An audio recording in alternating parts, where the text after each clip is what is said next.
انضم إلينا بالضغط على زر اللايك والاشتراك بالقناة وتفعيل زر الجرس ليصلك كل جديد. هنا نقدم لك العالم بين راحة يديك، وذلك بتخصصنا في مجال السياحة والسفر. تواصل معنا عبر الانستغرام وسناب شات لمتابعة المزيد. لا تنسى الاشتراك بقناة ترافلينج سعودي للسياحة مع عبد العزيز. عليك أن تنغمس في نسيج الثقافة الإماراتية أثناء تجولك في الأسواق القديمة، حيث تتراقص رائحة التوابل الغريبة مع النسيم العليل، وتخلق أصوات المساومة أجواء مثيرة. اختبر مثال الحداثة في دبي مع أماكن سياحية الأطول في العالم، برج خليفة ومجموعة من العجائب المعمارية التي تتحدى الخيال، بدءا من التسوق الرائع في مراكز التسوق ذات المستوى العالمي إلى رحلات السفاري الصحراوية المثيرة، حيث أن دبي تقدم تجربة مبهرة ومدروسة للمسافر. يمكنك أيضا الانتقال إلى واحة أبو ظبي الهادئة بمساجدها المهيبة وشواطئها النقية. قم بالمغامرة في العاصمة أبو ظبي، حيث تسحر العين القصور الفخمة بشكل صارخ مع الجمال الهادئ لساحلها. استكشف عظمة مسجد الشيخ زايد الكبير، وهو تحفة من روائع العمارة الإسلامية، واسترخي على شواطئ النظيفة التي تمتد بقدر ما تستطيع أن تراه العين. تمتع بالمناظر الطبيعية والتجارب المتنوعة، من جبال رأس الخيمة الوعرة إلى مياه الخليج العربي. سواء كنت تبحث عن مغامرة في الصحراء أو الاسترخاء بجانب البحر أو حتى الانغماس في التقاليد القديمة، فإن الإمارات تقدم نسيجا من التجارب التي ستجعلك مسحورا وملهما. تعال واستكشف سحر الإمارات، حيث كل لحظة هي رحلة في حد ذاتها، وتتمثل السياحة في أماكن كثيرة مثل المتاحف الأثرية مثل متحف اللوفر في أبو ظبي، وهناك واحات غناء مثل واحة ليو وواحة العين.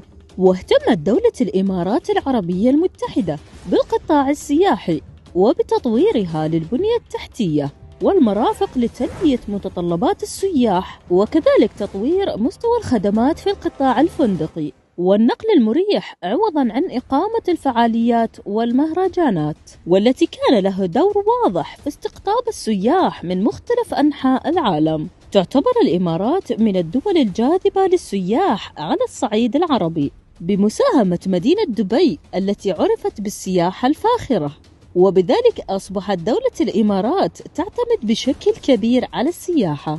وتعد الإمارات حاليا من ضمن 10 وجهات سياحية الأكثر نموا في العالم وفقا لمنظمة السياحة العالمية، حيث يصل عدد السياح الوافدين في الدولة إلى 15 مليون سائح. ساهمت دولة الإمارات الأسواق العربية الآسيوية مباشرة فيما يتعلق بقطاع السياحة والسفر في الناتج المحلي الإجمالي، وبلغ إسهام القطاع في ناتج المنطقة ككل نحو 76 مليار دولار. وتمتاز دولة الإمارات بالوجهات الترفيهية العالمية، حيث تحيطها بجمال ناطحات السحاب مثل برج العرب وأبراج الإمارات وبرج خليفة. وأصبحت دولة الإمارات مركزا إقليميا للعلاج الطبي والتجميلي بفضل الرعاية الصحية العالية الجودة وفترات الانتظار القصيرة والأسعار التنافسية، وتعتبر وجهة مثالية للمرضى الذين يسعون لتلقي علاجهم في الخارج. وتمتد شبكة واسعة من المستشفيات والمراكز الطبية في جميع أنحاء الدولة، وتقدم أفضل خدمات العلاج الطبي، وبالإضافة إلى العمليات الروتينية والإجراءات التجميلية. يوجد بالإمارات العديد من مراكز الجذب السياحية، أهمها مسجد الشيخ زايد بن سلطان آل نهيان. بني مسجد الشيخ زايد بناء على تعليمات الراحل الشيخ زايد بن سلطان آل نهيان، ويعد المسجد الذي صمم وفقا لأعلى المعايير المعمارية والجمالية أحد المعالم الرئيسية للمدينة، وقد استخدم في عملية بنائه أفخم أنواع الرخام والحجر والذهب والأحجار الكريمة والكريستال والسيراميك. ويدار قصر الإمارات من قبل مجموعة فنادق كيمبينسكي العالمية، وقد بلغت تكلفته ما يقارب 3 مليارات دولار. ويتكون الفندق الذي يعد واحد من أفخم الفنادق على مستوى العالم من 400 غرفة وجناح. واستخدم في تصميماته الداخلية مواد من الرخام والذهب الخالص الذي يقع على شاطئ المدينة بالقرب من قرية التراث. وتقع إمارة دبي التي تعد ثاني أكبر إمارات الدولة مساحة على الساحل الشرقي لشبه الجزيرة العربية في الركن الجنوبي الغربي للخليج العربي. تمتاز بتنوعها الثقافي، وتضم الإمارة العديد من المعالم التي أصبحت رمزا لنهضتها وشعار تسويق الإمارة على مستوى العالم. تعد نخلة الجميرة أول جزيرة في عرض البحر على شكل نخلة. بدأ البناء على هذه الجزيرة في يونيو عام 2001. وتضم فندق أتلانتس نخلة الجميرة الذي يضم 1539 غرفة. شهدت الإمارات نمو القطاع السياحي، وحصلت على المرتبة التاسعة في قائمة أكثر 10 وجهات سياحية نمواً في العالم، مسجلة زيادة نسبة 10% وفقاً لتقرير آفاق السياحة العالمية الصادر عن منظمة السياحة العالمية. لقد اعتمد نجاح تجربة الإمارات في تطوير القطاع السياحي في العقدين الماضيين على التكامل بين مكونات البنية التحتية المتطورة للسياحة والتوجهات الرامية إلى الاستثمار في هذا القطاع بجرأة كبيرة. ولا سيما أن دولة الإمارات بشكل خاص ومنطقة الخليج العربي بشكل عام لم تندرج في السابق ضمن البلدان السياحية في العالم، ويتم السعي لتطوير القطاع السياحي في الدولة مستقبلا. فالبنية التحتية لهذا القطاع ما زالت لم تستغل بالصورة الكاملة، إذ أن هناك جزر ومناطق سياحية يمكنها أن تستوعب سياح من مختلف بلدان العالم. ومن المتوقع مساهمة القطاع السياحي في الناتج المحلي الإجمالي في السنوات القادمة، كما يتوقع أن يساهم هذا القطاع في توفير آلاف فرص العمل للمواطنين، خصوصا أن السياحة تعتبر من القطاعات التي تعتمد على الأيدي العاملة، مما يوفر إمكانيات جديدة لتطوير الكفاءات المواطنة العاملة. تعود فوائد السياحة الداخلية في الإمارات بشكل إيجابي على سكان أرضها، فالسياحة الآن أصبحت عنوانا للدولة عند ذكر أحد معالمها الشهيرة في أي بقعة من بقاع الأرض، ولهذا فهي ركيزة أساسية تسعى الدولة إلى إبقائها وتطويرها يوما تلو الآخر، فتجدها تحرص على توفير كافة متطلبات واحتياجات المقيمين لتضمن لهم النتائج المرغوبة من ذهابهم في رحلات السياحة الداخلية للإمارات. وكل هذا في النهاية يرمي إلى تعزيز القوة الاقتصادية في الدولة وتنميتها ورسم خطة مستقبلية آمنة لشعبها، إلى جانب تسليط الضوء على أهم مقومات السياحة في الإمارات وضرورة الوعي بكل ما فيها من معالم وحضارة ومشاريع جديدة. ومن أجل هذا فإن الحكومة لا تكف أبدا عن تشجيع مواطنيها على السياحة الداخلية واستكشاف كل ما فيها.